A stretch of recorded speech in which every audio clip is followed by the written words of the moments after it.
وكذلك جعلناكم أمة وسطا. Assalamu alaikum wa rahmatullahi wa barakatuh, everyone. Welcome to the, fourth episode of the Middle Nation podcast. I hope you can all bear with me as I'm sort of finding my way in the transition of the channel going from Qawamun to Middle Nation. Inshallah, it will get more organized and coherent in the topics. Moving away from the singular focus on, masculinity and rujula and qawama and all of these issues, moving it towards being able to discuss a broader range of topics. Over the coming days and weeks and months, the channel will take a more organized shape, inshallah. So, someone commented on my video about the conversation between Mohammed Hijab and Jordan Peterson that I seem to have a somewhat negative view of a lot of Muslim figures on YouTube. So I'd like to address that observation because even though my channel has, until now, been disproportionately focused on refuting the Tumasiyin YouTubers, red pillars and so on, which made a lot of my content highly critical of the ideas being promoted by certain people, it is actually a pretty fair observation overall. I don't hold most Muslim voices on YouTube in particularly high esteem. That's true. Part of the reason for this is just my own personality. I can be a pretty inflexible snob intellectually, if I'm being honest. I do genuinely try to give the benefit of the doubt to people and to be as understanding as possible and to be as generous as possible, but that never extends to the point of attributing value to what I think is a waste of time at best or counterproductive at worst. And to be honest, I find that most of our representatives online are not producing much value in terms of advancing our understanding or the development of ideas. I hope the direction I'm trying to take this channel will not become one of these useless endeavors, and I hope that I would discontinue the channel if that does become the case. Just as I am more or less discontinuing the Qawamun content because I think I've pretty much covered all of the things that I have to say on that issue. Although I will continue to upload as needs be to that playlist. The Qawamun channel will now be a playlist, and I will update that playlist as needs be if issues arise that I think are relevant to that subject matter. Okay, so here's the problem I have. It's not actually with the people themselves. It is that too frequently, I feel like they are being elevated to a status or a position for which they are not suited, and that this is not due to their own merit, but due to the absence of better qualified people. Guys who are, at most, da'is, are being taken as scholars, as muftis, as intellectuals, when they're not even remotely any of those things. Now that's our fault. That's our fault. That's not their fault.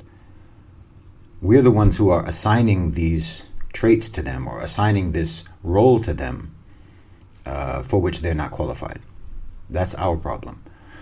But I also do have an issue with anyone who accepts to be placed in such a rank and status when they must know perfectly well that their main qualification is that they have a webcam or a smartphone and are comfortable talking on camera.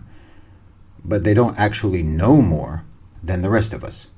Now, there are some people who are just hustlers, using social media to make money, peddling bad ideas, like the Tomasiyin, targeting a certain demographic of disgruntled people or people who already hold certain opinions and have a particular stripe of ignorance. There are people who use the echo chamber dynamics of social media just to achieve some degree of cheap fame and prominence and to make money. Unfortunately, I think there's a lot of these.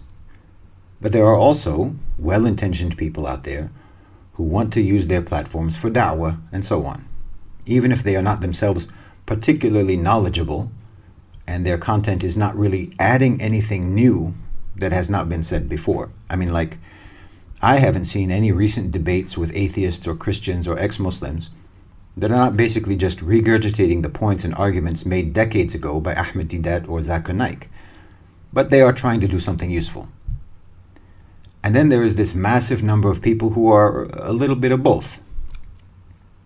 a little bit genuine, a little bit authentic, and a little bit hustlerish. And I think this problem mostly has to do with what happens with monetization. But I'll probably talk about that in another podcast. But my issue is with people placing themselves, or being placed, or accepting to be placed in positions that they are not qualified to be in. Now, I'm not talking about credentials. I'm talking about actual qualifications, like possession of real knowledge, genuine intellectual depth, actual vision and understanding. What we have are a lot of pretty regular guys with mediocre levels of Islamic knowledge being regarded as great thinkers, scholars, or important contributors to religious and social discourse just because they have YouTube channels or are active on other platforms. When the reality is that the things they are saying are no different from what you'll hear at almost any gathering of Muslims at an iftar dinner. The actual level of ideas and the complexity of ideas and what they're saying is the same thing that you would hear from any gathering of brothers at a dinner for iftar. Nothing any of us says should be treated as particularly important or definitive. Any of us who are online, I'm saying. So it's not so much that I'm critical of the Muslim YouTubers themselves, I'm critical of the importance and status that is being attributed to them. And I'm critical of them only insofar as they are delusional enough to think they deserve it. So I think we as Muslim social media consumers have to be more discerning in our evaluations of the people we like to watch. You have to know who does and who does not possess significant knowledge and understanding. Who you really should be asking for a fatwa and who you shouldn't be asking, for example. And you have to be able to distinguish when someone is conveying an opinion or an insight that they actually developed in their own mind through their own intellectual processes and through research from someone who is just repeating things they've heard elsewhere. Because it seems to me that perhaps 80 to 90% of social media content is just duplicated from the original content of maybe 10 to 20% of online creators. With so many people, if you listen to them for 3 minutes, you will already know everything that they would say and everything that they believe and every opinion that they hold on any number of other issues, because you can recognize that they are essentially reading from a script. So if you're familiar with the script, you don't need to listen to them at all. I already know what you think because I already know the sources you take your opinions from. This is incredibly frustrating to me. And it's almost like our own thought processes are becoming like a version of artificial intelligence, whereby everyone's thoughts and opinions are predictive. Once you know what accounts they follow on Twitter and where they get their news from and what channels they follow on YouTube, they just become mental clones. And you already know every position that they're going to take and every argument that they'll make.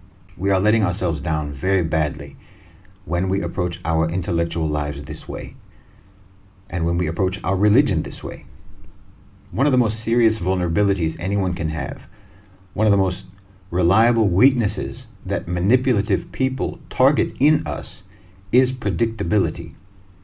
So when our thinking becomes predictable, our reactions become predictable, our opinions become predictable, we become incredibly easy to manipulate and exploit.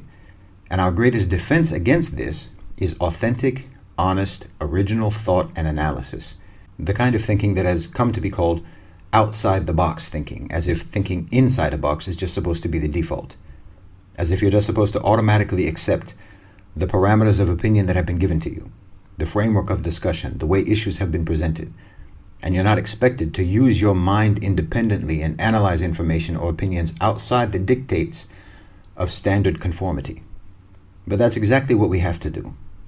And it is what Muslims always used to do throughout the history of fiqh and ijtihad. And this is part of what distinguished us as a nation, this judiciousness and meticulous scrutiny. Now, of course, I put myself at the same level as anyone else. Just because I have a YouTube channel does not mean that I know more than anyone else or that anyone should listen to me. When I take a critical stance of other Muslims on social media, I'm not implying that I'm better than any of them. I'm simply saying none of us is really worthy of any great degree of influence. Obviously, the moment someone creates a YouTube channel, they are inadvertently announcing to the world that they have an inflated ego, and I'm no different. But I also do not determine the value of someone's ideas and opinions based on the number of their followers. That's not ego, that's just common sense. Now, You may have tens of thousands of followers listening to you spout off about all manner of topics, but some girl on another platform has 1 million followers who just watch her do her makeup. So this is not a measure of value. I would like to see our online community move away from echo chamberism, from personality cultism, and from using these platforms to gain notoriety and money, and start using them with some humility just to brainstorm together, to advance our ideas and approaches to the world, to start cultivating a revival of knowledge and understanding.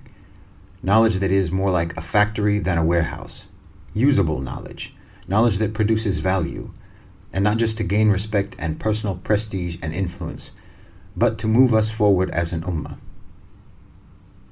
Let's not put mediocrity on a pedestal, but let's try to find the people who are truly original thinkers, genuinely knowledgeable people, dynamically intelligent people, who possess real erudition and expertise and insight.